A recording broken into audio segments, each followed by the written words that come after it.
Assalamualaikum warahmatullahi wabarakatuh. Saya Meira. Di sini saya akan melanjutkan membaca buku The Power of Habit karya Charles Duhigg, bab ketiga. Aturan emas perubahan kebiasaan. Mengapa perubahan terjadi? 1. Jam pertandingan di ujung jauh lapangan menunjukkan bahwa ada 8 menit dan 19 detik tersisa ketika Tony Dungy, pelatih kepala baru Tampa Bay Buccaneers, salah satu tim terburuk di National Football League dan juga dalam sejarah sepak bola profesional, mulai merasakan secercah kecil harapan.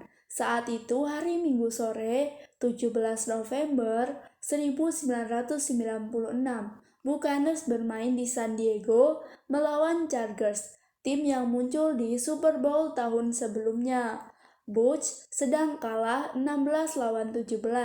Mereka kalah dalam semua pertandingan. Mereka kalah sepanjang musim. Mereka kalah sepanjang dasawarsa.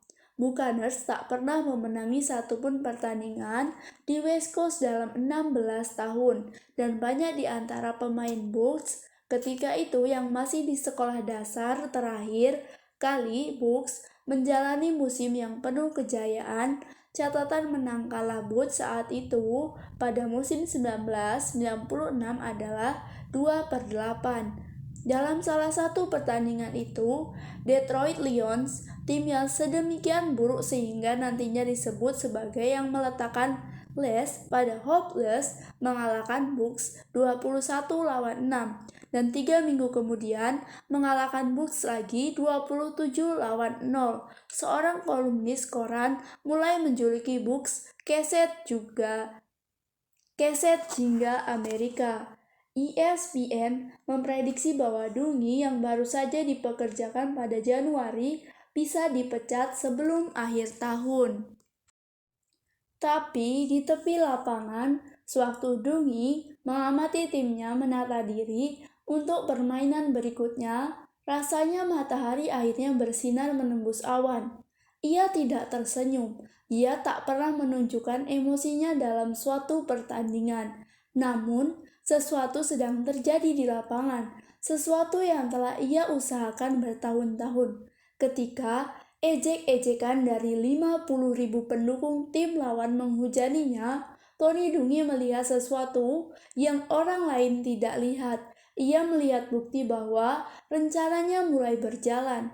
Tony Dungy telah menanti lama sekali untuk memperoleh pekerjaan pelatih Buccaneers. Selama 17 tahun, ia berkeliaran di tepi lapangan sebagai asisten pelatih. Pertama-tama di University of Minnesota, kemudian bersama Pittsburgh Steelers, lalu Kansas City Chiefs, dan kemudian kembali ke Minnesota bersama Vikings. 4 kali dalam 4 dasawarsa, ia telah diundang untuk wawancara demi memperoleh posisi pelatih sejumlah tim NFL. Keempat wawancara itu tidak berjalan dengan baik. Bagian masalahnya adalah filosofi Dungy dalam melatih. Dalam wawancara-wawancara pekerjaannya, ia akan dengan sabar menjelaskan kepercayaannya bahwa kunci kemenangan adalah mengubah kebiasaan pemain.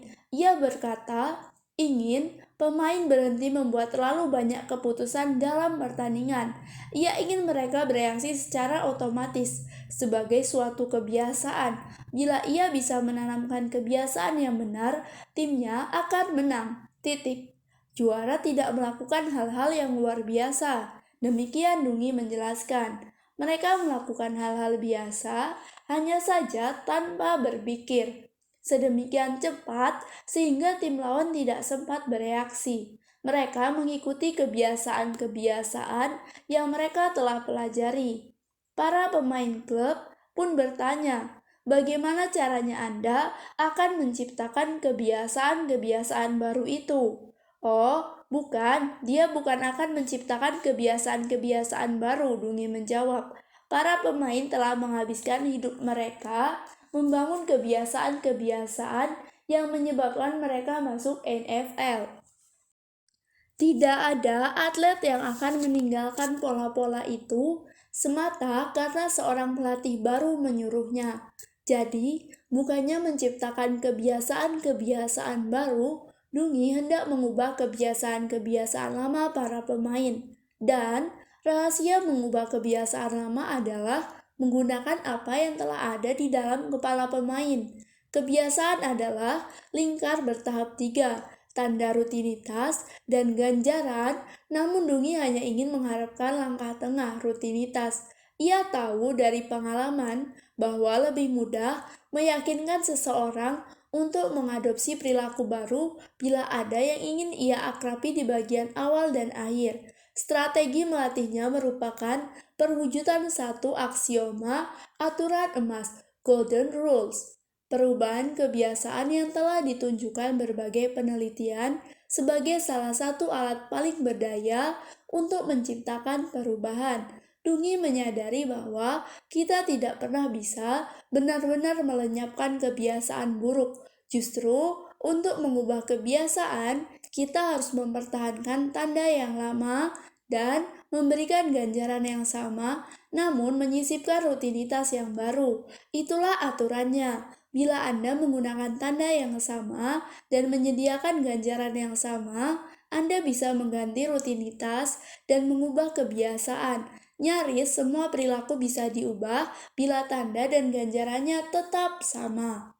Aturan emas telah mempengaruhi penanganan terhadap kecanduan alkohol, obesitas, gangguan obsesif kompulsif, dan ratusan perilaku merusak lainnya. Dan memahami aturan emas bisa membantu siapapun mengubah kebiasaan mereka sendiri. Upaya berhenti mengemil misalnya seringkali gagal kecuali ada rutinitas baru untuk memuaskan tanda lama dan dorongan memperoleh ganjaran. Perokok biasanya tidak bisa berhenti kecuali ia menemukan aktivitas baru untuk menggantikan rokok ketika ia terpicu untuk mengidam nikotin. 4 kali Dungi menjelaskan filosofi berdasar kebiasaan itu kepada para pemilik tim. 4 kali mereka mendengarkannya dengan sopan, berterima kasih kepadanya karena telah menyediakan waktu, lantas memperkerjakan orang lain. Kemudian, pada 1996, Buchaners yang babak belur memanggilnya. Dungi terbang ke Tampa Bay dan sekali lagi membeberkan rencananya mengenai bagaimana mereka bisa menang. Sehari setelah wawancara terakhir, mereka menawarinya pekerjaan itu. Aturan emas perubahan kebiasaan, kita tidak bisa melenyapkan kebiasaan buruk, melainkan hanya bisa mengubahnya. Bagaimana cara kerjanya? Gunakan tanda yang sama, sediakan ganjaran yang sama, ubah rutinitasnya. Terdapat gambar, saya akan meletakkannya di description box sebagai gambar pertama. Sistem Dungi kelak mengubah Bucks menjadi salah satu tim paling banyak menang di liga. Ia akan menjadi satu-satunya pelatih dalam sejarah NFL yang mencapai babak playoff selama 10 tahun berturut-turut. Pelatih Afrika Amerika pertama yang memenangkan Super Bowl dan salah satu figur paling dihormati dalam olahraga profesional. Teknik-teknik melatihnya akan menyebar ke seluruh liga dan segala jenis cabang olahraga. Pendekatannya memberikan pencerahan mengenai bagaimana mereka ulang kebiasaan dalam kehidupan siapapun. Tapi semua itu masih nanti. Hari itu di San Diego, Dugi hanya ingin menang. Dari tepi lapangan, Dungi mendongak memandang jam. Sisa 8 menit 19 detik. Bucks telah ketinggalan selama pertandingan dan membuang kesempatan demi kesempatan seperti biasa.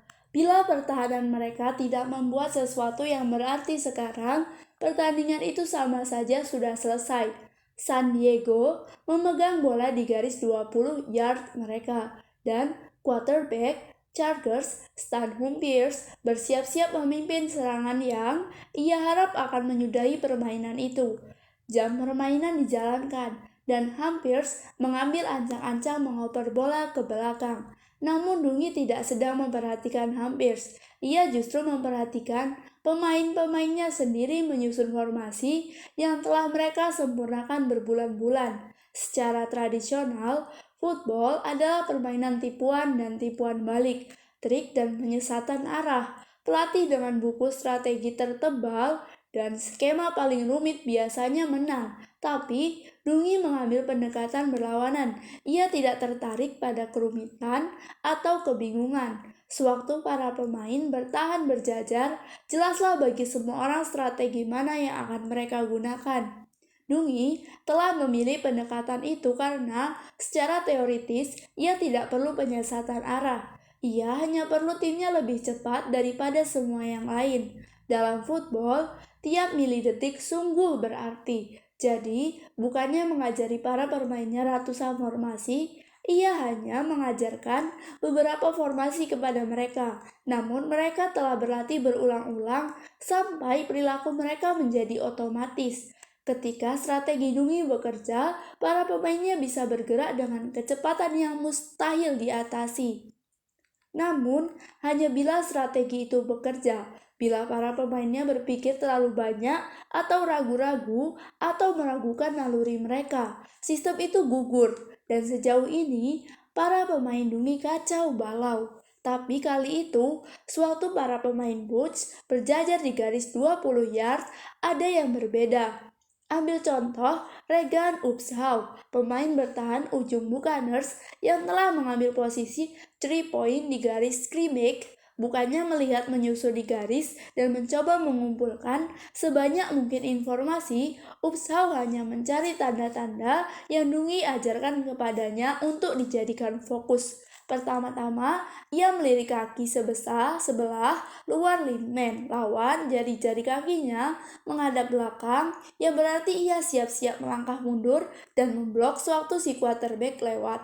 Berikutnya, Upshaw mengamati bahu si lineman diputar sedikit ke arah dalam, dan jarak di antara dia dan pemain berikutnya sepersekian persen lebih dekat daripada yang diharapkan. Upshaw telah berlatih bagaimana bereaksi terhadap masing-masing tanda ini berkali-kali, sehingga pada titik itu ia tidak harus memikirkan apa yang harus dilakukan. Ia hanya mengikuti kebiasaan-kebiasaannya. Quarterback San Diego mendekati garis scrimmage dan melirik ke kanan, kemudian ke kiri, menyerukan hitungan dan menyambar bola. Ia mundur 5 langkah dan berdiri tegak, memutar kepala, mencari pemain yang siap menerima. 3 detik telah berlalu sejak ronde itu dimulai. Semua mata di stadion dan kamera-kamera televisi menatapnya lekat. Oleh karena itulah, kebanyakan pengamat itu tidak melihat apa yang terjadi di antara pemain Buccaneers. Begitu Hampirs mengoper ke bola ke belakang, Upshaw beraksi cepat. Dalam detik pertama, ronde itu ia melesat ke kanan, menyeberangi garis scrimmage sedemikian cepat sehingga lineman tim menyerang tidak bisa membloknya.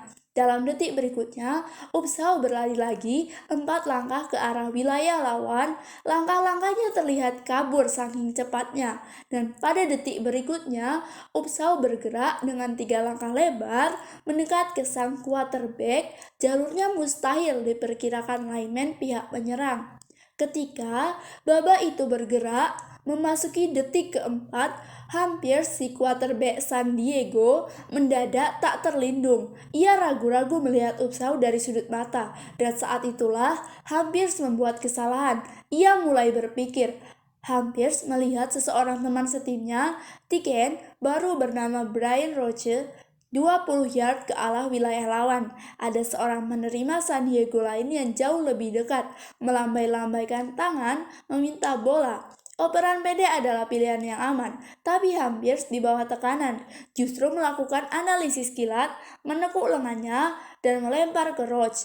Keputusan tergesa-gesa itulah yang memang diharap-harapkan Dungi. Begitu bola berada di udara, seorang safety Buccaneers bernama John Lynch mulai bergerak. Tugas Lynch sederhana, bila babak itu dimulai, ia lari ke titik tertentu di lapangan dan menanti tanda baginya. Ada tekanan besar untuk berimprovisasi dalam situasi seperti itu.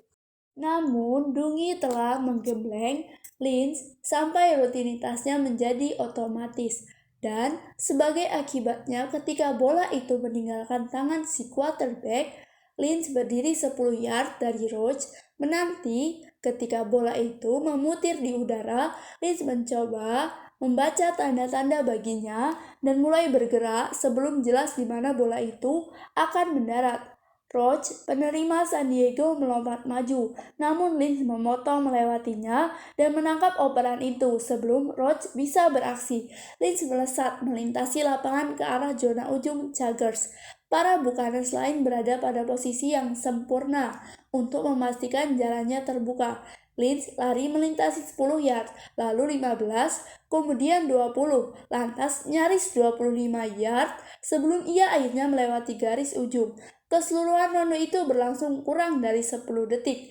2 menit kemudian, Bucks mencetak satu touchdown, memimpin untuk pertama kalinya sepanjang pertandingan itu. 5 menit kemudian, mereka membuat satu field goal. Di antara kedua peristiwa itu, barisan pertahanan Dungi menggagalkan setiap usaha San Diego untuk merebut kembali permainan. Buccaneers menang 25-17. Salah satu pembalikan kondisi paling hebat musim itu. Pada akhir permainan, Lynch dan Dungi meninggalkan lapangan bersama-sama. Tadi rasanya ada yang beda, Lynch berkata waktu mereka berjalan ke dalam lorong. Kita mulai percaya, Dungi membalas. 2. Untuk memahami bagaimana fokus seorang pelatih terhadap perubahan kebiasaan bisa merombak sebuah tim, kita perlu melihat keluar dunia olahraga. Jauh keluar ke ruang bawah tanah kotor di Lower East Side, New York City pada 1934, di mana terlahir salah satu upaya perubahan kebiasaan berskala luas yang paling besar dan paling berhasil. Di dalam ruangan bawah tanah itu duduk seorang pecandu alkohol berusia 39 tahun bernama Bill Wilson. Bertahun-tahun sebelumnya, Wilson minum alkohol untuk pertama kali selama camp pelatihan perwira di New Bedford, Massachusetts, di mana ia belajar menembakkan senapan mesin sebelum dikirim berlayar ke Prancis dan Perang Dunia I.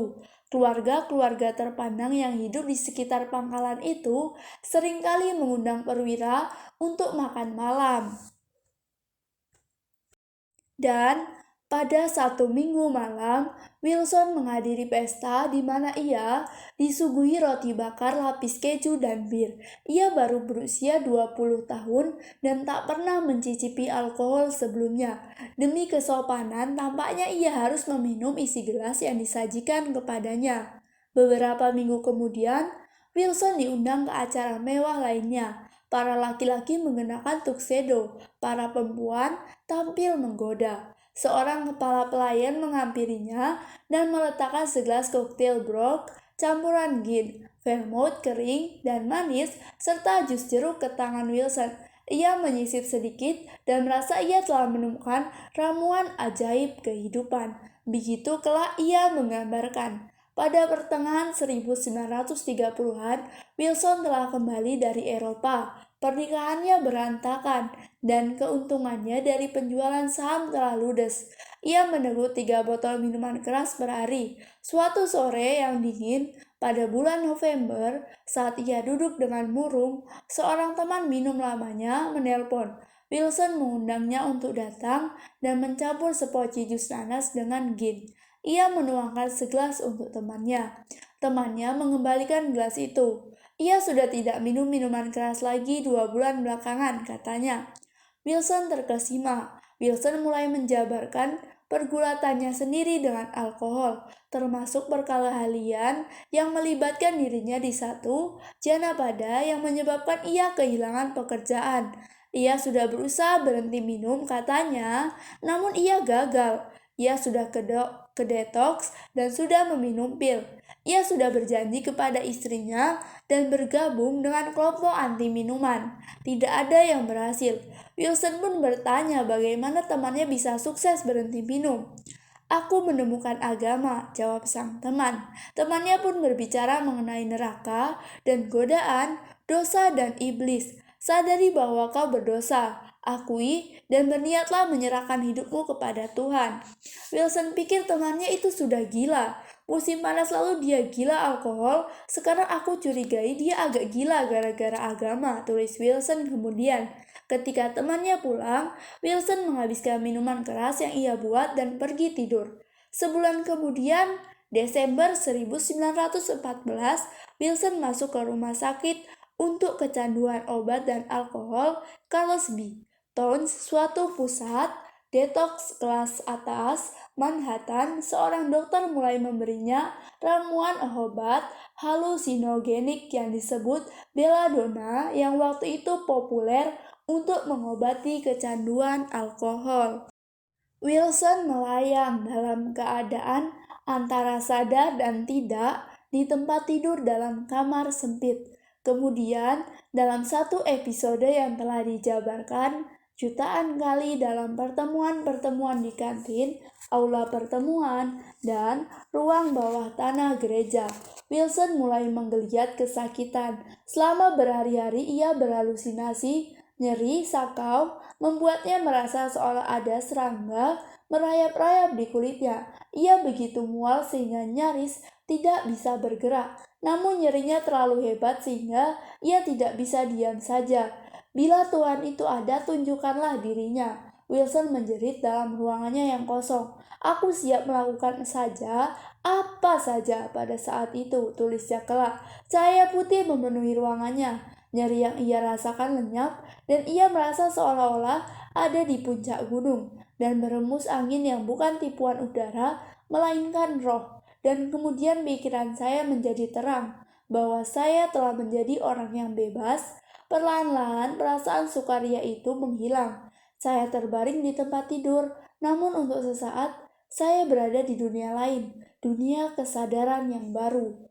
Bill Wilson tidak pernah minum alkohol lagi sesudahnya. Selama 36 tahun berikutnya, sampai ia meninggal karena emfisema pada 1971, ia membangkitkan diri mendirikan membangun dan menyebarkan Alkoholis Anonymous sampai AA menjadi organisasi pengubah kebiasaan terbesar, paling terkenal dan paling berhasil di dunia.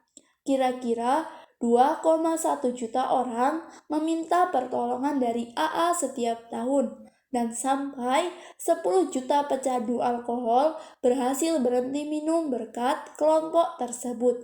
AA tidak selalu berhasil. Tingkat keberhasilan sulit diukur karena peserta tidak memberikan nama, namun jutaan orang menyatakan nyawa mereka terselamatkan berkat program tersebut. Kredo pendiri AA, 12 langkah yang terkenal telah menjadi magnet budaya yang dimaksudkan ke dalam program-program penanganan makan berlebih, judi, utang, seks, obat terlarang, menimbun barang, melukai diri, merokok, kecanduan permainan video, ketergantungan emosional, dan lusinan perilaku merusak lainnya. Dalam banyak segi, teknik AA menawarkan salah satu formula perubahan paling berdaya. Semua itu bisa dikatakan tak terduga, sebab AA nyaris tak punya dasar dalam sains ataupun sebagian besar metode terapi yang diterima. Kecanduan alkohol tentu saja bukan sekedar satu kebiasaan. Kecanduan alkohol adalah kecanduan fisik dengan akar psikologis dan barangkali genetis. Tapi yang menarik mengenai AA adalah programnya tidak secara langsung menyerang beraneka ragam masalah kejiwaan ataupun biokimiawi yang menurut para peneliti seringkali merupakan alasan utama pecandu alkohol minum-minum. Malahan, metode-metode AA seolah mengabaikan temuan ilmiah maupun kedokteran, juga berbagai macam interferensi yang menurut banyak psikiater sangat dibutuhkan pecandu alkohol. 1. Apa yang AA sediakan justru metode untuk menyerang kebiasaan-kebiasaan seputar penggunaan alkohol.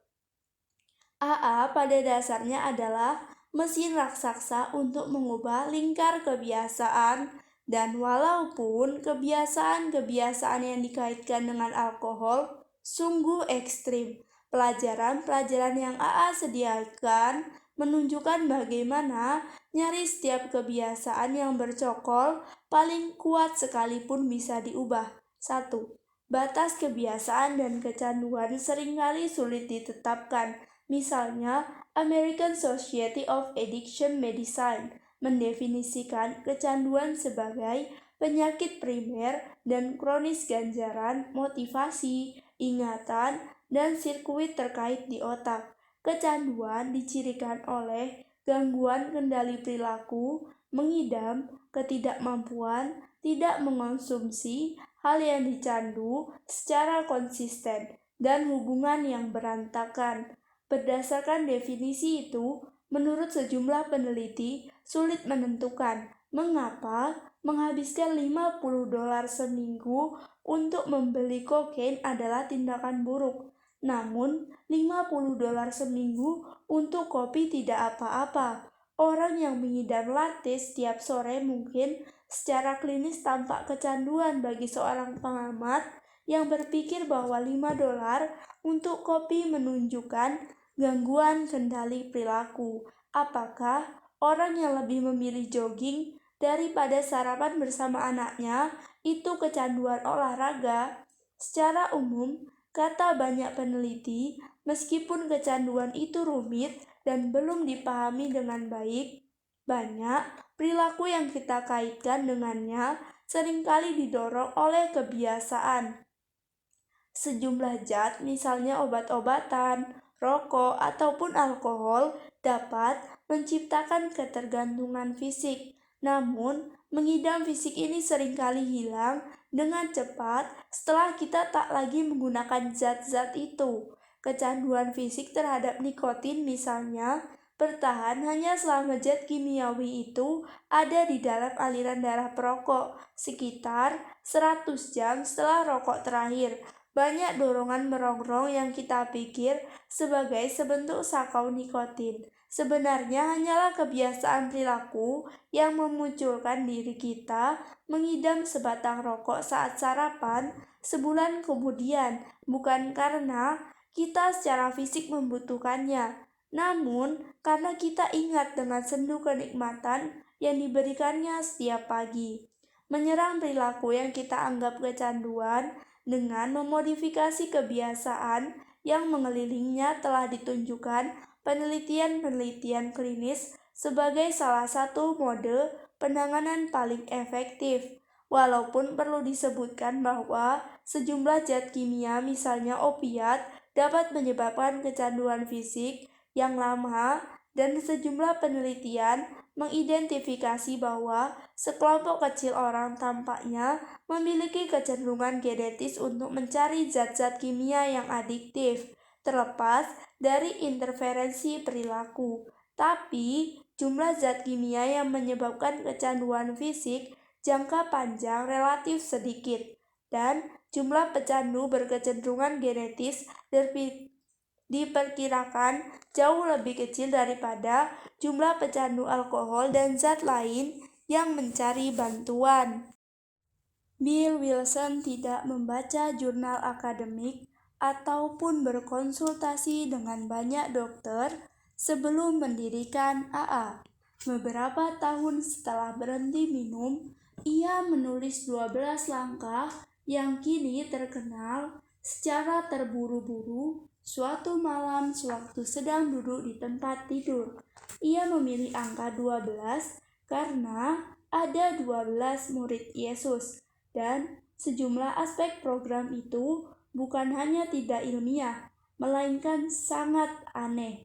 Ambil contoh misalnya, tuntutan AA agar pecandu alkohol menghadiri 90 pertemuan dalam 90 hari, jangka waktu yang tampaknya dipilih secara acak, atau fokus program yang sangat menekankan spiritualitas, seperti yang dinyatakan dalam langkah ketiga yang mengatakan bahwa pecandu alkohol hanya bisa berhenti minum dengan membuat keputusan untuk menyerahkan kehendak dan kehidupan kita ke tangan Tuhan yang kita sembah.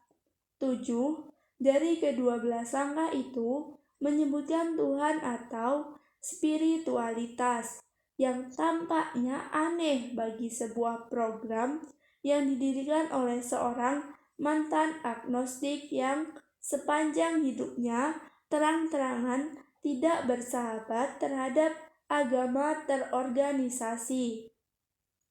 Pertemuan-pertemuan AA tidak memiliki jadwal atau kurikulum yang ditetapkan. Pertemuan biasanya dimulai dengan salah seorang anggota menuturkan kisahnya dan setelahnya orang-orang lain boleh menyahuti. Tidak ada profesional yang memandu percakapan dan hanya ada sedikit aturan mengenai bagaimana pertemuan seharusnya berjalan.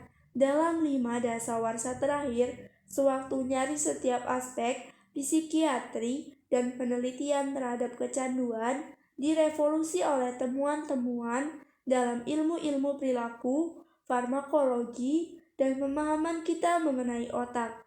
AA tetap begitu-begitu saja. Oleh karena kurang ketatnya program AA, kaum akademik dan peneliti seringkali mengkritiknya.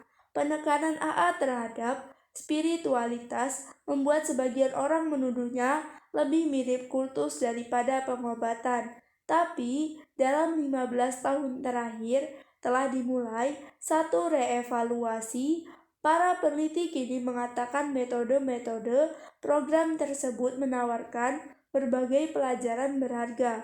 Anggota staf peneliti Harvard, Yale, University of Chicago, University of New Mexico, dan lusinan pusat penelitian lain telah menemukan semacam sains di dalam AA yang mirip dengan yang digunakan Tony Dungy di lapangan football. Temuan-temuan mereka menyokong aturan emas perubahan kebiasaan. AA berhasil karena membantu para pecandu alkohol menggunakan petunjuk yang sama dan memperoleh ganjaran yang sama, namun mengubah rutinitas. Para peneliti mengatakan bahwa AA berhasil karena program itu memaksa orang mengidentifikasi berbagai tanda dan ganjaran yang mendorong kebiasaan alkoholik mereka dan kemudian membantu mereka mencari perilaku-perilaku baru. Ketika Claude Hopkins menjajakan Pepsodent, ia menemukan cara untuk menciptakan kebiasaan baru dengan memicu perasaan mengidam baru. Namun, untuk mengubah kebiasaan lama, kita harus mengatasi perasaan mengidam lama. Kita harus menjaga tanda dan ganjaran yang sama dengan sebelumnya dan memuaskan perasaan mengidam itu dengan menyisipkan rutinitas baru.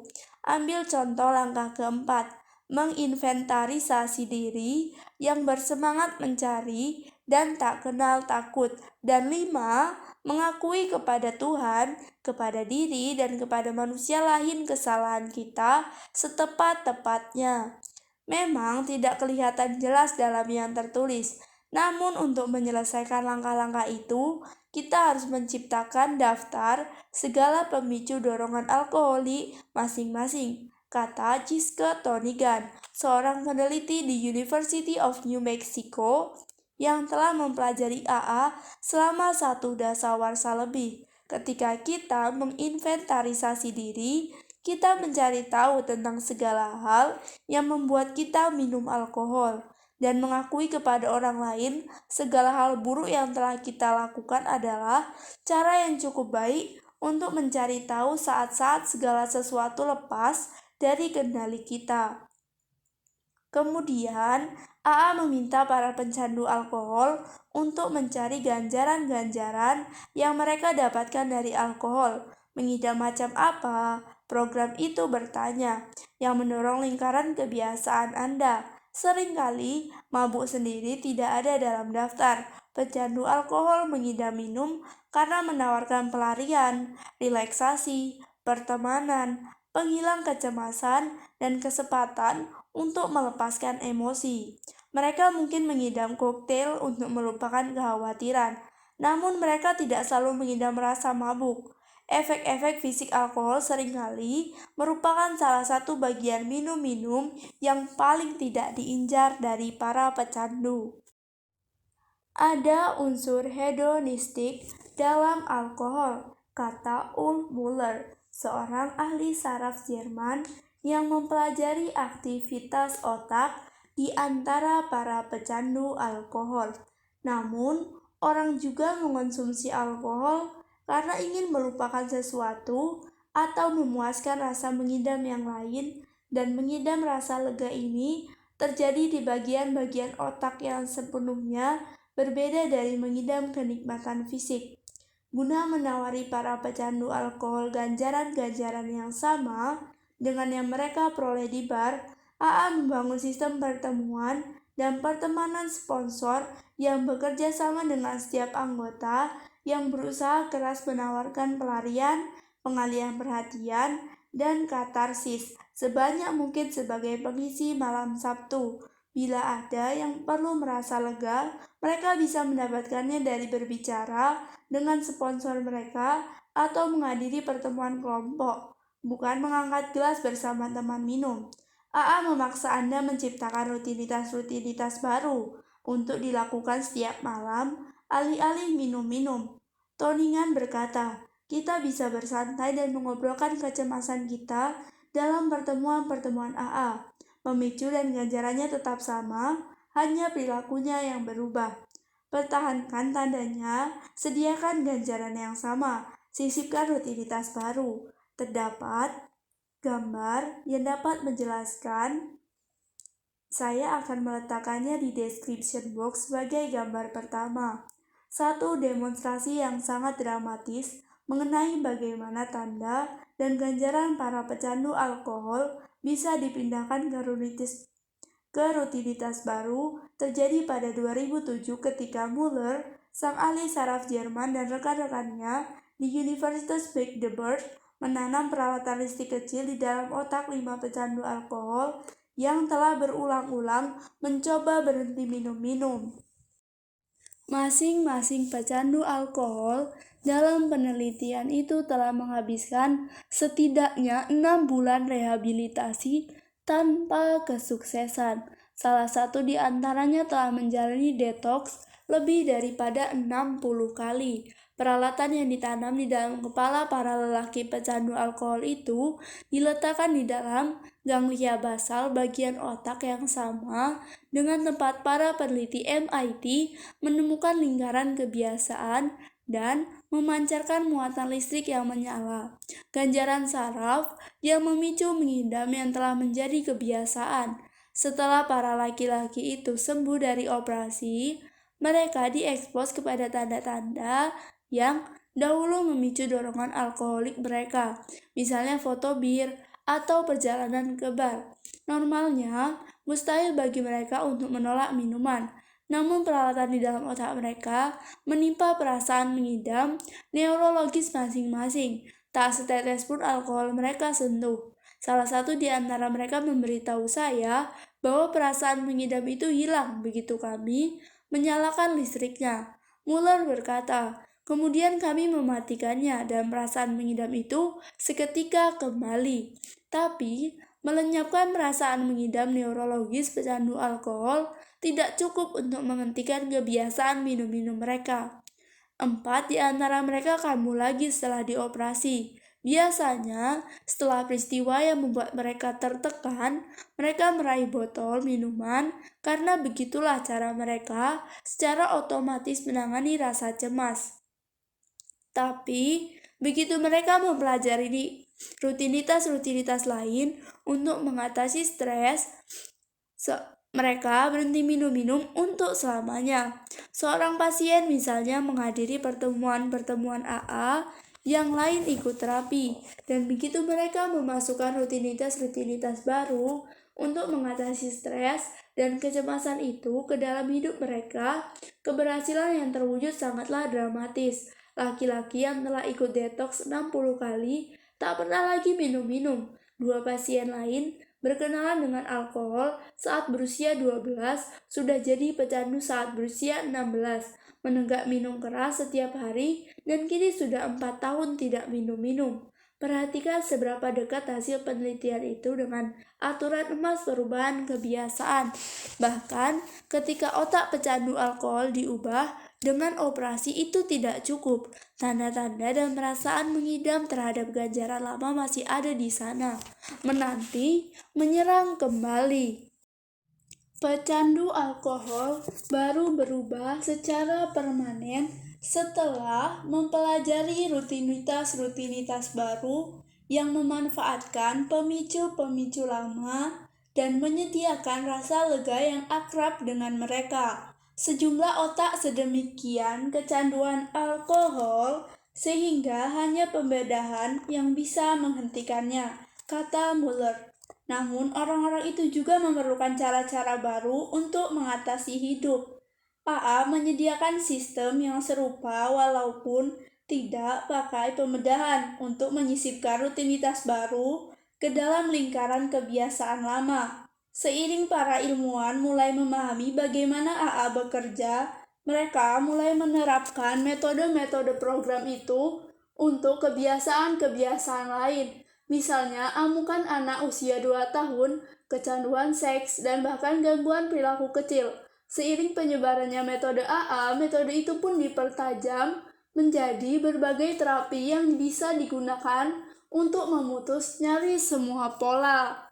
Pada musim panas 2006, seorang mahasiswi S2 berusia 24 tahun bernama Mandy melangkah masuk ke pusat konseling di Mississippi State University selama sebagian besar hidupnya.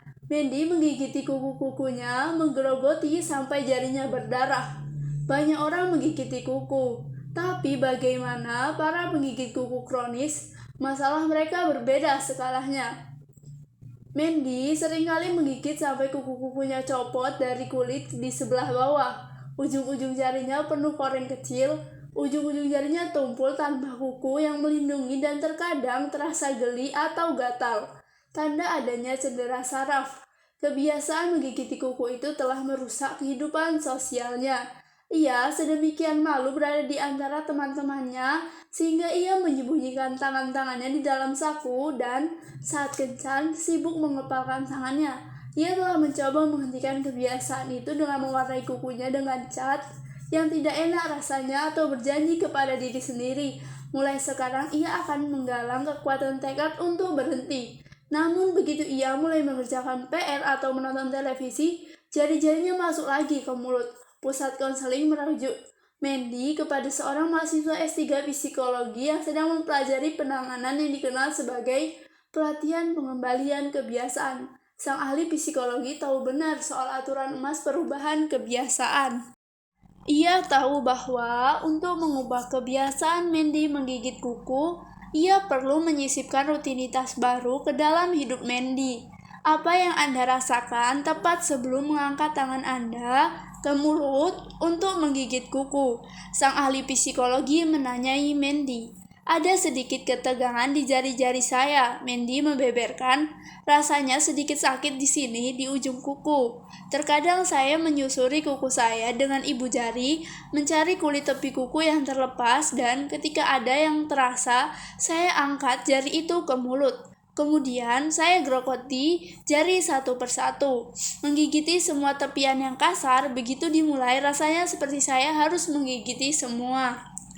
Meminta pasien menjabarkan apa yang memicu perilaku kebiasaan, mereka disebut pelatihan kewaspadaan. Dan seperti tuntutan AA yang memaksa pecandu alkohol mengenali tanda-tanda mereka, ini adalah langkah pertama dalam pelatihan pengembalian kebiasaan. Ketegangan yang dirasakan Mandy di kuku-kukunya merupakan tanda bagi kebiasaannya menggigiti kuku. Sebagian besar kebiasaan orang telah berlangsung sedemikian ia mulai sehingga mereka tak lagi memperhatikan apa penyebabnya. Kata Brand Dufresne yang melakukan terapi pada Mandy. Ada pasien saya yang gagap dan ketika saya tanyai kata-kata atau situasi apa yang memicu gagap mereka tidak tahu karena mereka tak lagi memperhatikannya sejak lama. Berikutnya sang terapi meminta Mandy menjabarkan mengapa ia menggigiti kuku. Pada awalnya Mandy kesulitan memberikan alasan. Lingkaran kebiasaan Mandy, terdapat gambar, saya akan meletakkan di description box sebagai gambar kedua. Tapi seiring mereka mengobrol, jelas bahwa ia menggigiti kuku ketika ia bosan. Sang terapis menempatkan dalam sejumlah situasi tipikal, misalnya menonton TV dan mengerjakan PR, dan ia pun mulai menggerogoti kuku. Sewaktu ia selagi menggarap semua kukunya, ia sejenak memperoleh rasa berhasil menyelesaikan sesuatu. Katanya, itulah ganjaran kebiasaan tersebut, perangsangan fisik yang ia idamkan. Pada akhir sesi pertama mereka, sang terapis mempersilahkan Mandy pulang dengan tugas. Bawa kartu kemana-mana dan setiap kali Anda merasakan tanda itu, ketegangan di ujung jari, buat tanda centang di kartu. Ia kembali seminggu kemudian dengan 28 centang. Waktu itu Mandy sepenuhnya menyadari sensasi-sensasinya yang mendahului kebiasaannya. Ia tahu berapa kali sensasi itu terjadi saat mengikuti kuliah atau menonton televisi. Sang terapis kemudian mengajari Mandy apa yang dikenal sebagai respon pesaing. Setiap kali merasakan ketegangan di ujung jari, kata Brad kepada Mandy, Mandy harus lekas-lekas menjejakkan tangannya ke dalam saku atau ke bawah pahanya, atau genggam sebatang pensil atau benda lain yang menyebabkan ia tidak bisa memasukkan jari ke mulut. Kemudian Mandy harus mencari sesuatu yang dapat menyediakan perangsangan fisik seketika, misalnya menggosok-gosok lengan, atau mengetuk-ngetuk buku-buku jari di meja, apapun yang akan menghasilkan respon fisik. Tanda dan ganjaran masih sama, hasil rutinitasnya berubah. Lingkaran kebiasaan baru Mandy terdapat gambar ketiga. Mereka berlatih di kantor sang terapis selama sekitar 30 menit, dan Mandy dipersilakan pulang dengan tugas baru. Teruskan menandai kartu. Namun, buat centang sewaktu merasakan ketegangan di ujung jari dan tanda pagar bila berhasil melawan kebiasaan itu. Seminggu kemudian, Mandy telah menggigiti kukunya hanya 3 kali dan menggunakan respon pesaing sebanyak 7 kali. Ia menghadiahi dirinya sendiri manicure, namun tetap menggunakan kartu-kartu catatan itu. Setelah sebulan, kebiasaan menggigiti kukunya lenyap. Rutinitas-rutinitas pesaingnya telah menjadi otomatis. Satu kebiasaan telah menggantikan kebiasaan yang lain. Sepertinya kok sederhana sekali. Namun begitu kita mewaspadai bagaimana kebiasaan kita bekerja, begitu kita mengenali petunjuk dan ganjarannya, kita sudah setengah jalan untuk mengubahnya. Nathan Ajrin, salah satu seorang yang mengembangkan pelatihan membalikan kebiasaan, memberitahu saya, tampaknya seharusnya semua itu lebih rumit. Pada kenyataannya, otak bisa diprogram ulang, kita hanya harus melakukannya dengan penuh tekad. 2. Sekarang, terapi pembalikan kebiasaan digunakan untuk menangani kejang verbal dan fisik, depresi, merokok, kegemaran berjudi, kecemasan, mengompol, menunda-nunda, gangguan obsesif kompulsif, dan berbagai masalah perilaku lain. Dan teknik-tekniknya mengungkapkan salah satu asas mendasar kebiasaan. Seringkali kita tidak betul-betul memahami rasa mengidam yang mendorong perilaku kita sampai kita mencari-carinya. 2. Penting untuk diperhatikan bahwa meskipun proses pengubahan kebiasaan mudah dijabarkan, bukan berarti mudah dijalankan. Sungguh ceroboh mengira kalau merokok, kecanduan alkohol, makan berlebih, atau pola-pola lain yang tertanam dalam dapat dibalikan tanpa betul-betul berusaha. Perubahan sungguhan membutuhkan usaha dan pemahaman diri mengenai perasaan mengidam yang mendorong perilaku. Mengubah kebiasaan apapun membutuhkan kebulatan tekad. Tidak ada orang yang akan berhenti merokok hanya karena mereka berhasil menggambarkan lingkaran kebiasaan. Tapi dengan memahami mekanisme kebiasaan, kita memperoleh wawasan yang menjadikan perilaku baru lebih mudah untuk dimengerti. Siapapun yang bergelut dengan kecanduan atau perilaku-perilaku merusak dapat memetik manfaat dari bantuan yang datang dari banyak pihak, termasuk terapis terlatih, dokter, pekerja sosial, dan imam agama. Tapi para profesional di bidang-bidang itu pun sepakat bahwa sebagian besar pecandu alkohol, perokok, dan orang-orang lain yang bergelut dengan perilaku bermasalah bisa berhenti sendiri, jauh dari penanganan formal. Hampir semua perubahan itu terjadi karena orang mengkaji tanda, mengidam, dan ganjaran yang mendorong perilakunya dan mencari-cari cara untuk menggantikan rutinitas yang merusak diri dengan alternatif yang lebih sehat. Bahkan meskipun mereka tidak sepenuhnya menyadari apa yang mereka lakukan saat itu, memahami tanda dan mengidam yang mendorong kebiasaan Anda tidak akan membuat mereka mendadak hilang, namun akan memberi Anda cara merencanakan bagaimana mengubah pola itu. Mandy tidak pernah menyadari bahwa mengidam rangsangan fisik adalah penyebabnya, menggigiti kuku. Namun begitu ia membedah kebiasaan itu, menjadi mudah baginya untuk mencari rutinitas baru yang menyediakan ganjaran yang sama. Taruhlah Anda ingin berhenti makan cemilan di tempat kerja. Apakah ganjaran yang bisa Anda cari adalah memuaskan rasa lapar atau mematahkan kebosanan? Bila Anda makan camilan agar melepaskan beban sejenak, Anda bisa dengan mudah mencari rutinitas lain, misalnya jalan-jalan sebentar atau main internet 3 menit yang memberikan interupsi yang sama tanpa membesarkan lingkaran pinggang Anda. Terdapat gambar keempat. Saya akan meletakkannya di description box. Bila Anda ingin berhenti merokok, tanyai diri sendiri, apakah Anda merokok karena doyan nikotin atau karena merokok memberitahu Anda perangsang kuat, struktur hari, cara bersosialisasi. Apabila Anda merokok karena butuh perangsang, berbagai penelitian menunjukkan bahwa kafein pada sore hari dapat meningkatkan kemungkinan Anda berhenti merokok. Terdapat gambar rutinitas merokok. Sebagai gambar kelima, saya akan meletakkannya di description box. 3 lusin lebih penelitian terhadap mantan perokok menemukan bahwa mengidentifikasi tanda dan ganjaran yang mereka kaitkan dengan rokok dan kemudian memilih rutinitas baru yang dapat memberikan bayaran serupa, sepotong permen karet bernikotin, dikoret, serangkaian push up cepat, atau sekedar meregangkan tubuh dan bersantai beberapa menit, memperbesar kemungkinan mereka berhenti merokok. Bila Anda mengidentifikasi petunjuk dan ganjaran, Anda bisa mengubah rutinitas, setidaknya dalam hampir setiap kesempatan, tapi untuk beberapa kebiasaan, ada satu lagi bahan yang diperlukan, kepercayaan. 3. Inilah 6 alasan mengapa semua orang berpikir kita tidak mungkin menang. Dungi memberitahu para buccaneersnya setelah menjadi pelatih kepala pada 1996. Saat itu, beberapa bulan sebelum musim pertandingannya dimulai, dan semua orang sedang duduk di ruang ganti. Dungi mulai menyebutkan satu persatu teori yang mereka semua pernah baca di koran atau dengar di radio.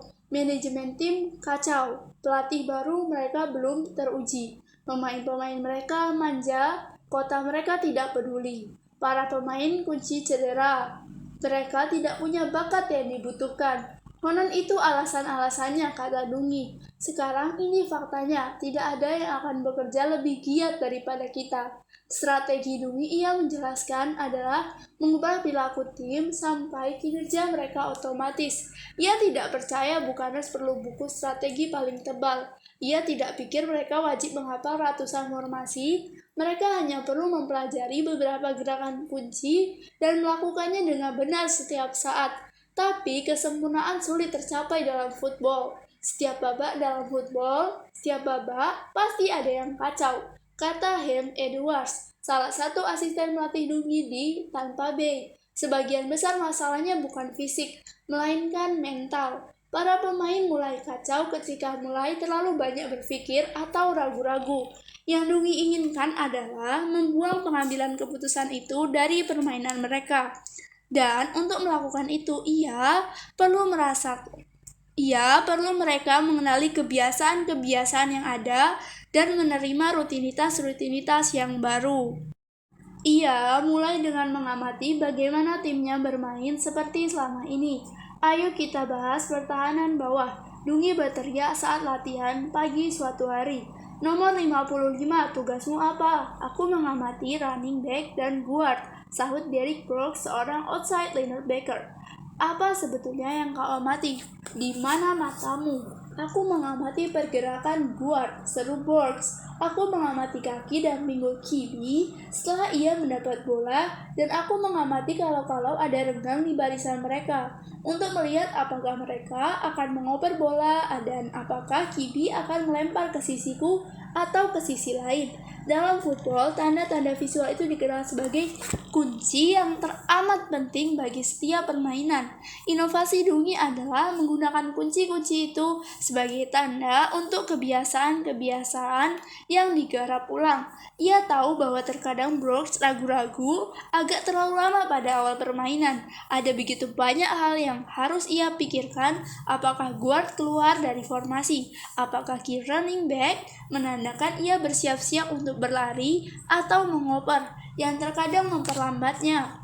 Tujuan Dungi adalah membebaskan pikiran Brooks dari semua analisis itu. Seperti Alcoholic Anonymous, ia menggunakan tanda-tanda yang sama yang sudah akrab dengan Brooks, namun memberinya rutinitas-rutinitas berbeda yang pada akhirnya terjadi secara otomatis. Aku ingin kau menggunakan kunci-kunci yang sama itu, Dungi memberitahu Brooks. Namun pertama-tama fokuskan hanya pada si running back. Itu saja, lakukan tanpa berpikir, begitu posisimu benar, baru kemudian mulai mencari si QB. Itu adalah perubahan yang relatif kecil. Mata Brooks mencari-cari tanda yang sama, namun bukannya mencari di banyak tempat secara bersamaan, Dungi mengurutkan semua itu dan memberitahu Brooks sebelumnya. Pilihan yang harus ia ambil sewaktu ia melihat setiap tanda.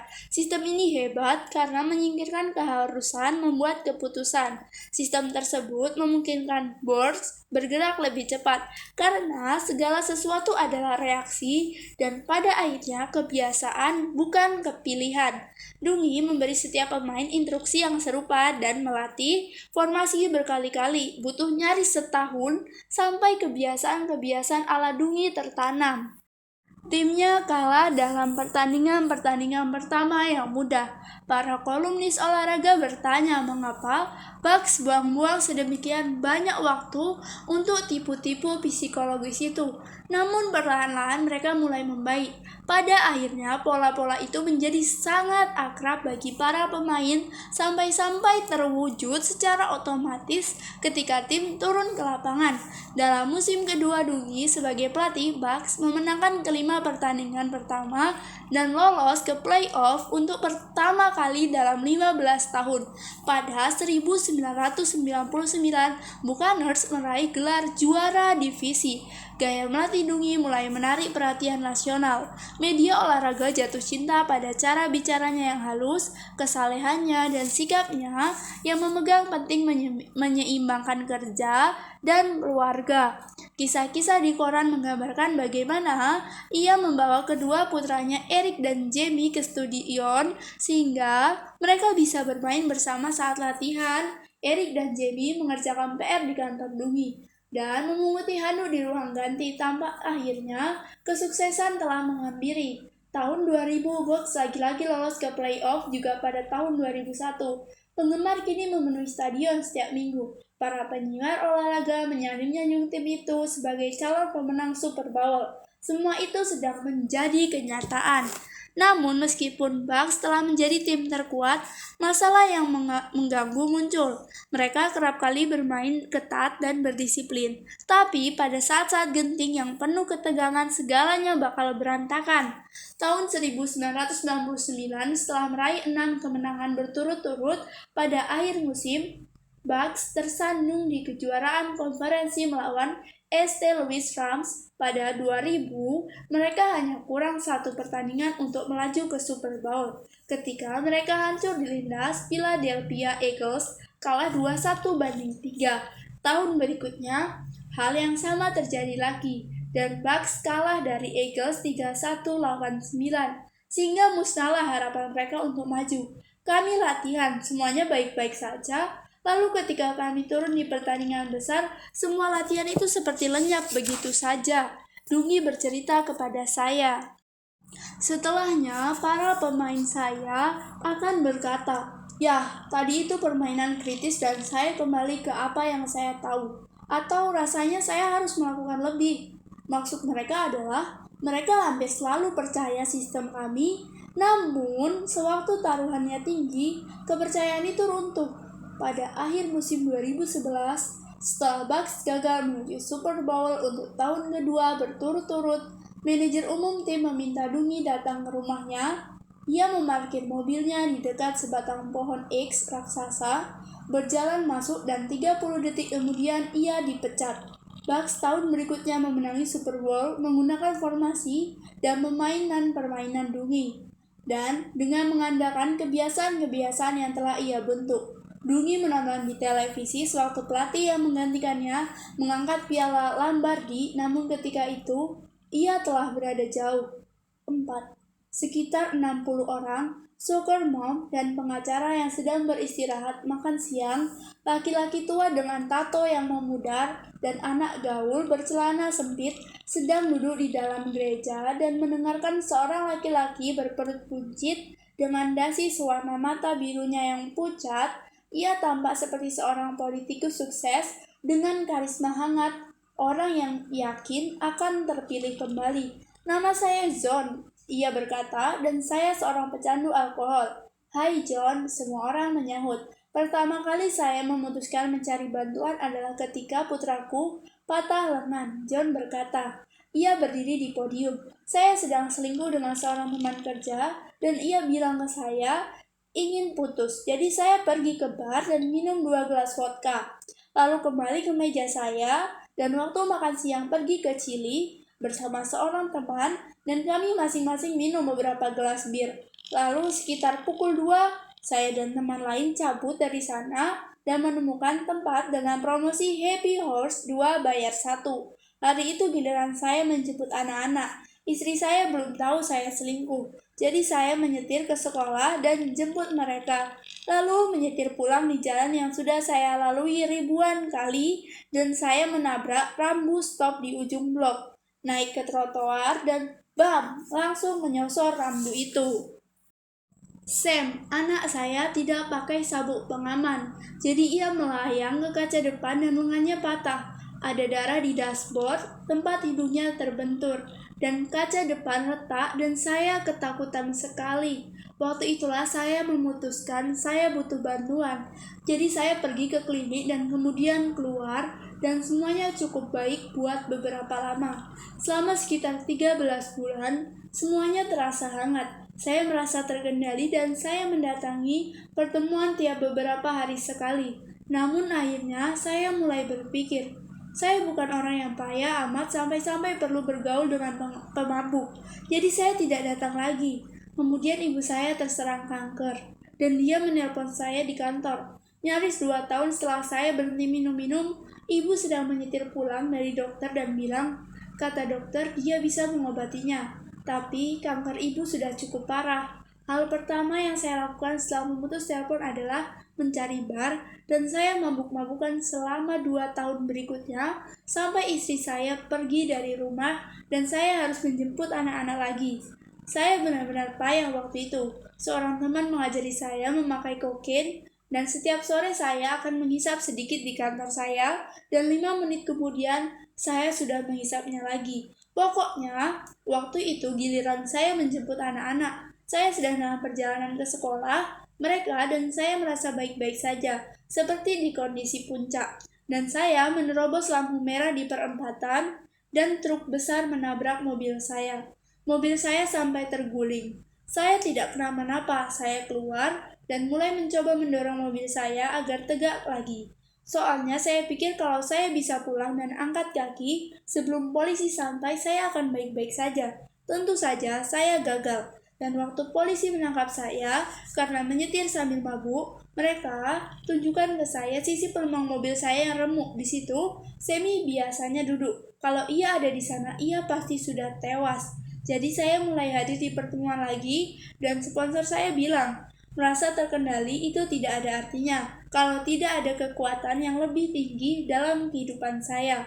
Kalau saya tidak mengakui ketidakberdayaan saya, tidak akan ada yang berhasil. Saya pikir itu omong kosong, saya ateis. Tapi saya tahu kalau tidak ada yang berubah, saya bakal bikin anak-anak saya mati. Jadi saya mulai mengupayakan agar percaya pada sesuatu yang lebih besar daripada saya dan berhasil. Saya tidak tahu apa itu Tuhan atau sesuatu yang lain, tapi ada kekuatan di luar sana yang sudah membantu saya jauh dari minuman beralkohol selama 7 tahun dan saya terkagum-kagum karenanya. Saya tidak selalu bangun dalam kondisi puncak setiap hari. Maksud saya sudah 7 tahun tidak minum. Tapi kadang saya bangun pagi dan merasa akan menyerah terhadap godaan hari itu.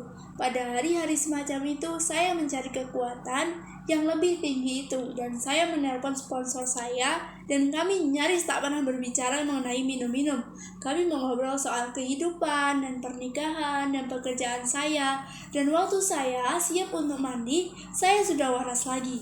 Retakan-retakan pertama dalam teori yang mengatakan Alkoholik Anonymous berhasil hanya dengan memprogram ulang kebiasaan peserta mulai muncul tak beberapa lama sebelum satu dasawarsa lalu dan disebabkan oleh kisah-kisah dari pecandu alkohol seperti John. Para peneliti mulai menemukan bahwa penggantian kebiasaan bekerja cukup baik untuk banyak orang sampai tekanan dalam kehidupan, misalnya mengetahui ibu kita terkena kanker atau pernikahan kita berantakan menjadi terlalu berat, dan di titik itu pecandu alkohol biasanya kumat lagi.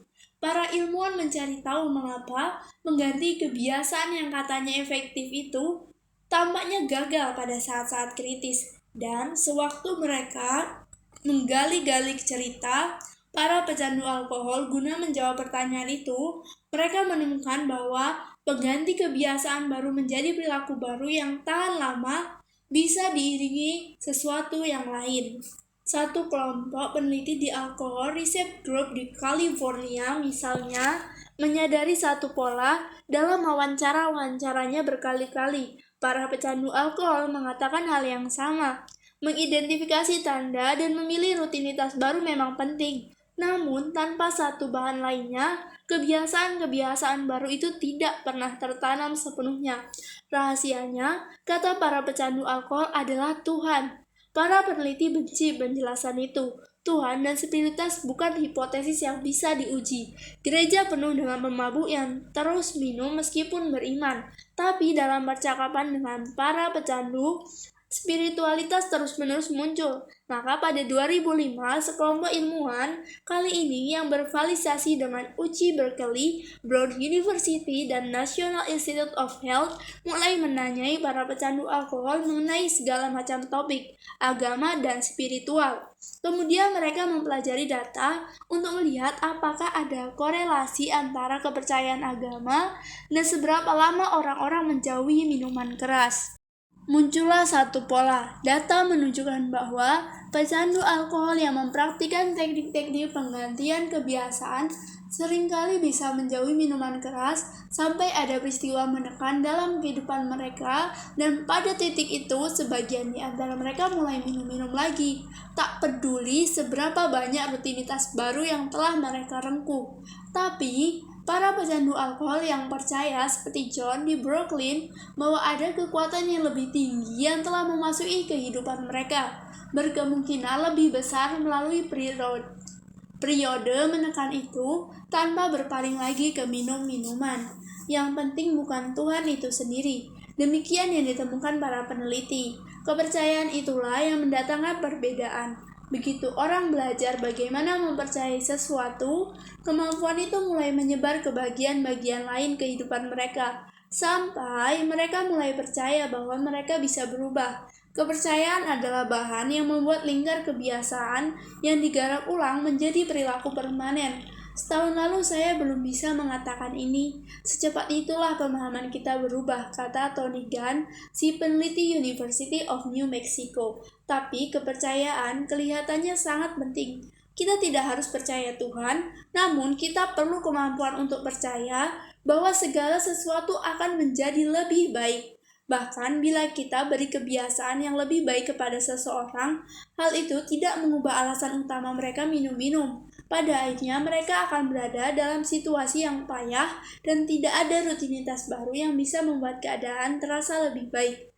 Yang bisa membuat perbedaan adalah mempercayai bahwa mereka bisa mengatasi tekanan itu tanpa alkohol. Dengan menempatkan pecandu alkohol dalam pertemuan-pertemuan di mana kepercayaan adalah suatu kewajiban, di mana kepercayaan merupakan bagian tak terpisahkan. Kedua belas langkah AA melatih mereka untuk mempercayai sesuatu sampai mereka mempercayai program itu dan diri mereka sendiri. AA memungkinkan orang-orang berlatih mempercayai bahwa keadaan pada akhirnya akan menjadi lebih baik sampai hal itu benar-benar terwujud. Pada suatu titik, para peserta AA mengamati ke sekeliling ruangan dan berpikir, kalau berhasil untuk orang itu, rasanya bisa berhasil juga untukku, kata Lian Kaskutas, seorang ilmuwan senior di Alcohol Research Group. Ada kekuatan sangat besar yang dimiliki kelompok dari berbagai pengalaman. Orang mungkin ragu terhadap kemampuannya berubah bila sendirian, namun kelompok akan meyakinkannya agar jangan sampai tidak percaya. Komunitas melahirkan kepercayaan. Sewaktu John meninggalkan pertemuan AA itu, saya menanyainya mengapa sekarang program itu bekerja. Setelah sebelumnya gagal, sewaktu saya mulai datang ke pertemuan setelah kecelakaan dengan truk, seorang meminta sukarelawan untuk membantu membereskan kursi. Ia bercerita kepada saya. Saya mengangkat tangan, itu bukan hal besar. Hanya butuh 5 menit saja, namun saya merasa senang melakukan sesuatu yang bukan melulu tentang saya. Saya pikir itulah yang membuat saya mulai berpikir di jalur yang berbeda. Saya tadinya tidak ingin membuka diri kepada kelompok itu. Namun ketika saya kembali, saya siap mulai mempercayai sesuatu. 5. Seminggu setelah pemecatan Dungi di Pats, pemilik India Colts meninggalkan pesan berapi-api sepanjang 15 menit di mesin menjawab telepon Dungi. Meskipun memiliki salah satu quarterback terbaik di NFL, Peyton Manning, India Colts baru saja menyelesaikan satu musim yang buruk. Sang pemilik butuh bantuan, ia bosan kalah katanya. Dungi pindah ke Indianapolis dan menjadi pelatih kepala. Dungi segera mulai menerapkan rencana pemain dasar yang sama. Mereka ulang rutinitas Colts dan mengajari para pemain untuk menggunakan tanda-tanda lama guna membangun kebiasaan. Hasilnya, penggarapan ulang dalam musim pertamanya Colts unggul 10-6 dan masuk playoff. Musim berikutnya mereka unggul 12-4 dan nyaris lolos ke Super Bowl. Kepopuleran Dungi meroket. Profilnya dimuat di koran dan televisi di seluruh negara. Penggemar datang jauh-jauh naik pesawat agar bisa mengunjungi gereja tempat Dungi beribadah. Putra-putranya menjadi tamu tetap di ruang ganti Colts dan tepi lapangan. Pada 2005, Jamie, putra tertuanya, lulus dari SMA dan masuk ke kolase di Florida. Tapi meskipun kesuksesan Dungi menumpuk, pola-pola mengkhawatirkan yang sama muncul. Colts bakal menjalani satu musim football yang berdisiplin dan diwarnai kemenangan dan kemudian tercekik di bawah tekanan playoff. Kepercayaan adalah bagian terbesar keberhasilan dalam football profesional. Dungi memberitahu saya, tim ingin percaya, tapi kalau keadaan benar-benar menjadi tegang, mereka kembali lagi ke zona nyaman dan kebiasaan lama mereka.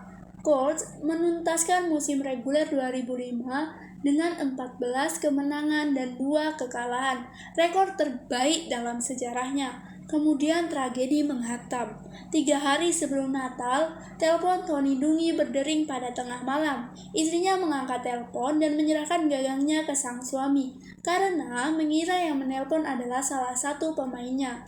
Yang berbicara ternyata seorang perawat. Putra Dungi, Jamie, dibawa ke rumah sakit malam itu katanya, dengan cedera akibat tekanan di tengkoraknya. Pacarnya menemukan Jamie tergantung di apartemennya dengan sabuk melilit leher. Para medik bergegas membawa Jamie ke rumah sakit, namun upaya-upaya menyelamatkannya gagal.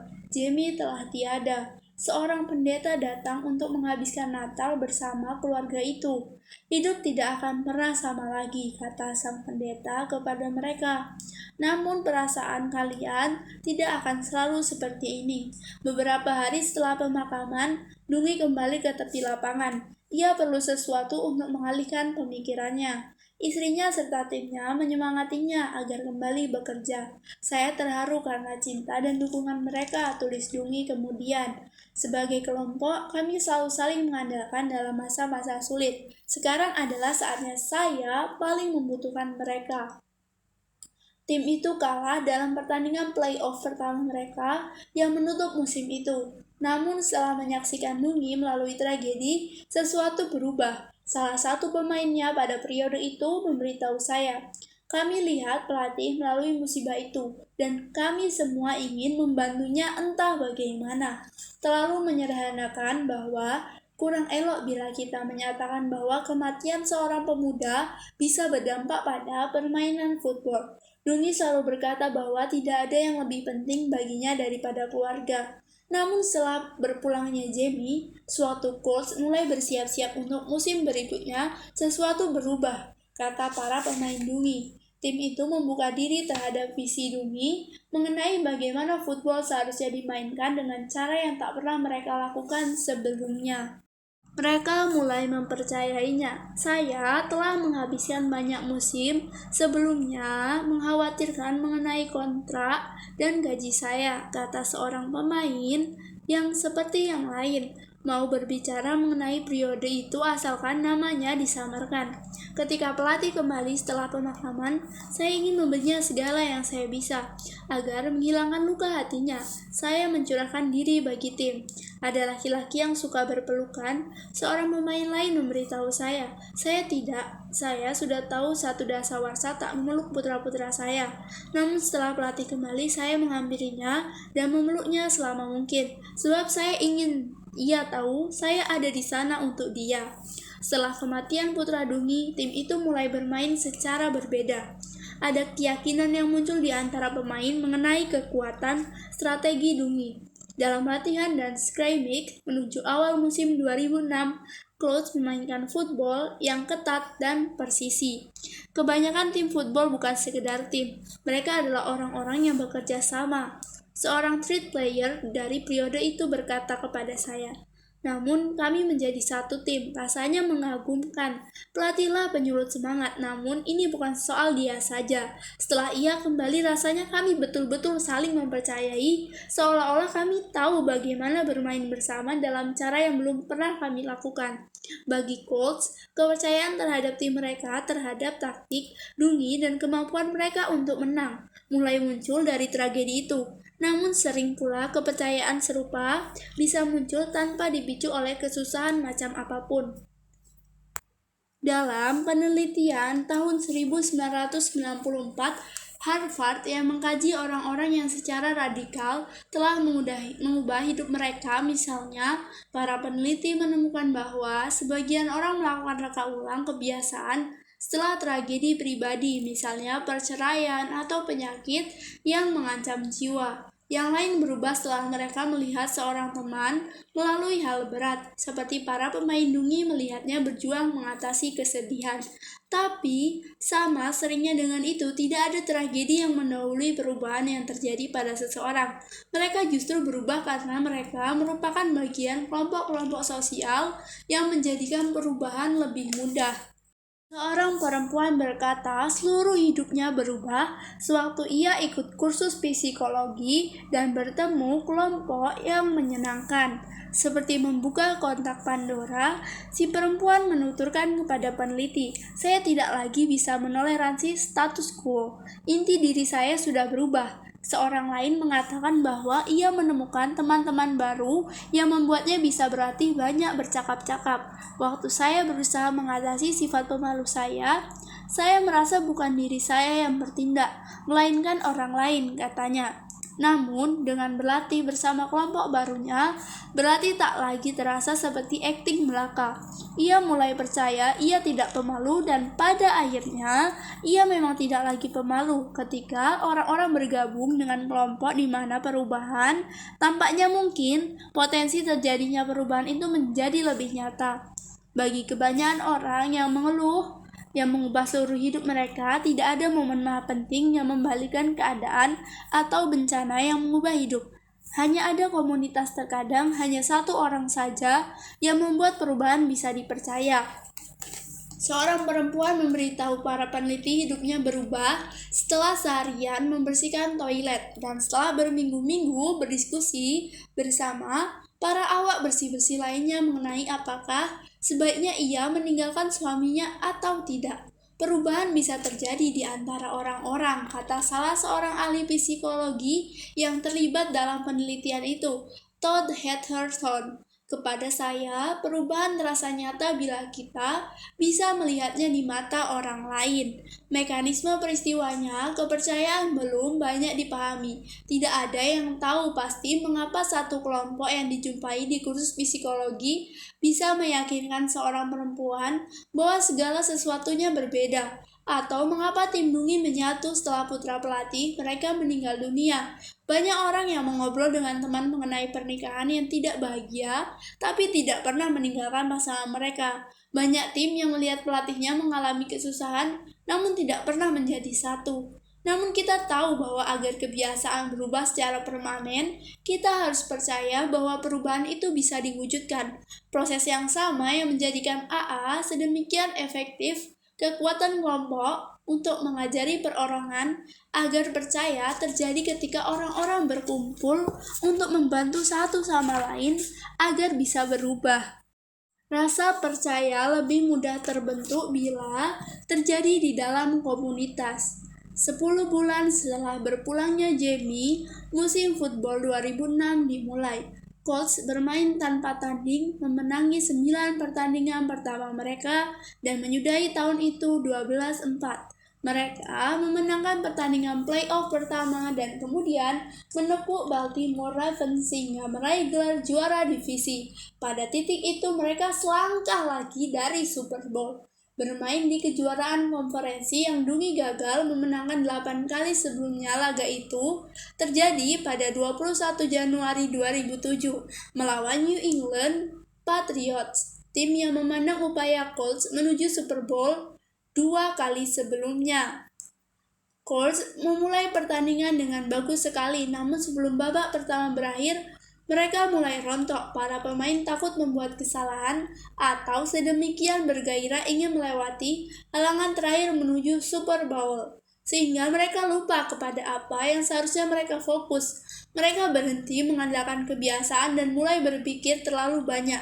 Jegalan yang payah menyebabkan pergantian pegang bola. Salah satu operator Peyton Manning dipotong dan dibalikan menjadi touchdown. Lawan mereka, Patriots unggul besar 21-3. Dalam sejarah NFL, tidak ada tim yang pernah berhasil mengejar ketertinggalan sebesar itu dalam kejuaraan konferensi.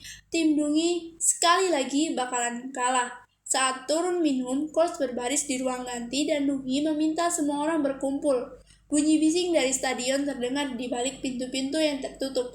Namun di dalam ruang ganti semua diam. Dungi menatap para pemainnya. Mereka harus percaya. Ia berkata, "Kita mengatasi situasi yang sama melawan tim yang sama pada 2003. Dungi berucap kepada mereka, dalam pertandingan itu, mereka tinggal 1 yard jaraknya dari kemenangan. 1 yard. Siapkan pedang kalian, karena kali ini kita akan menang. Ini pertandingan kita. Ini saat kita." Colts keluar dari babak kedua dan mulai bermain seperti yang mereka lakukan dalam setiap pertandingan sebelumnya. Mereka tetap berfokus kepada tanda dan kebiasaan.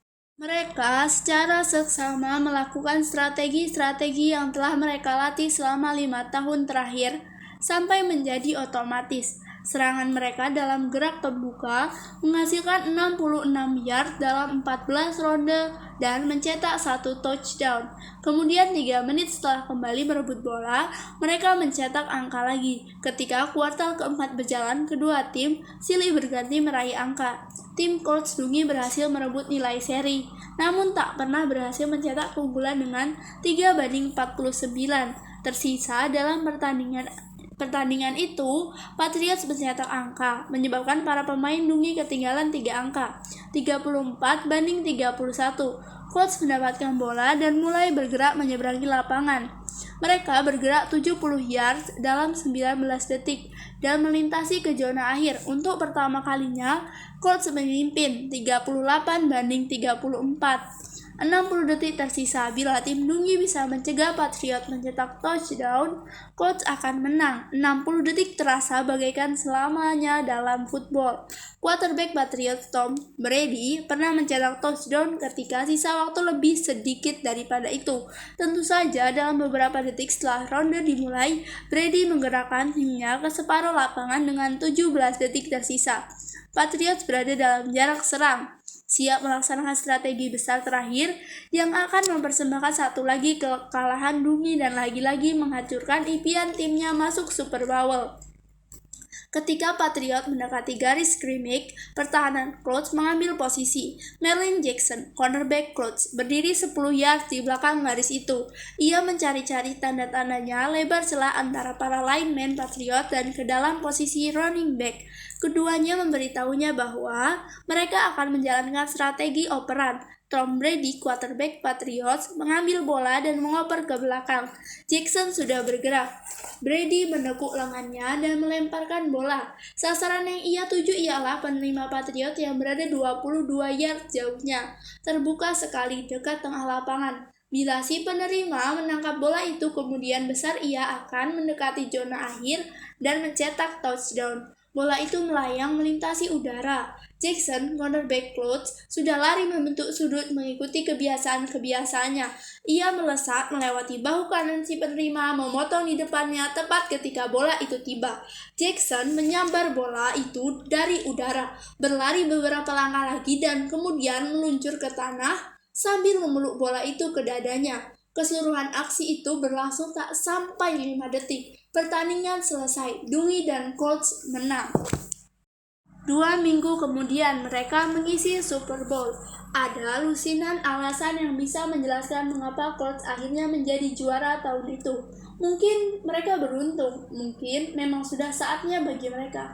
Namun para pemain Dungi mengatakan kemenangan terwujud karena mereka percaya, dan karena kepercayaan membuat segala sesuatu yang telah mereka pelajari, segala rutinitas yang mereka latih sampai-sampai menjadi otomatis tidak terlupakan, bahkan pada saat-saat paling-paling menekan. Kami bangga bisa menangani kejuaraan ini. Bagi pemimpin kami, pelatih Dungi, Peyton Manning berkata kepada halayak ramai sesudahnya sambil memeluk piala Lombardi. Dungi menoleh ke istrinya.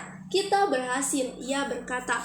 Bagaimana kebiasaan berubah? Sayangnya tidak ada serangkaian langkah spesifik yang dijamin bisa berhasil untuk setiap orang. Kita tahu kebiasaan tidak bisa dilenyapkan, melainkan harus digantikan. Dan kita tahu bahwa kebiasaan paling mudah diubah ketika aturan emas perubahan kebiasaan diterapkan. Bila kita mempertahankan tanda yang sama dan ganjaran yang sama, rutinitas baru bisa disisipkan. Tapi itu tidak cukup. Agar suatu kebiasaan hasil, perubahan bertahan, orang harus percaya bahwa perubahan itu mungkin, dan kepercayaan paling sering muncul dengan bantuan kelompok. Bila Anda ingin berhenti merokok, carilah rutinitas berbeda yang akan memuaskan rasa mengidam yang dipenuhi oleh rokok. Kemudian carilah kelompok pendukung, sekumpulan mantan perokok lain, atau komunitas yang akan membantu Anda percaya bahwa Anda bisa menjauhi nikotin, dan minta tolong kelompok itu ketika Anda merasa goyah. Bila Anda ingin menurunkan berat badan, pelajari kebiasaan-kebiasaan Anda untuk memutuskan mengapa Anda betul-betul meninggalkan meja kerja untuk makan camilan setiap hari, dan kemudian carilah seseorang untuk berjalan-jalan dengan Anda untuk bergosip di meja kerja daripada ke kantin, kelompok yang bersama-sama mengukur penurunan berat badan. atau orang yang menyimpan camilan apel bukan keripik. Buktinya jelas, bila Anda ingin mengubah kebiasaan, Anda harus mencari rutinitas alternatif dan kemungkinan Anda berhasil naik drastis bila Anda berkomitmen untuk berubah sebagai bagian suatu kelompok. Kepercayaan adalah hal teramat penting, dan kepercayaan tumbuh dari pengalaman bersama, bahkan meskipun komunitas itu hanya terdiri atas 2 orang. Kita tahu perubahan bisa terjadi. Pecandu alkohol bisa berhenti minum-minum, perokok bisa berhenti merokok, pecundang menahun bisa menjadi juara, Anda bisa berhenti menggigiti kuku atau makan camilan saat bekerja, meneriaki anak-anak Anda, begadang semalaman, atau mengkhawatirkan hal-hal kecil. Dan seperti yang telah ditemukan para ilmuwan, tidak hanya kehidupan perorangan yang bisa berubah. Bila kebiasaan diperbaiki, perusahaan, organisasi, dan masyarakat juga bisa berubah, seperti yang dijelaskan bab-bab berikut ini.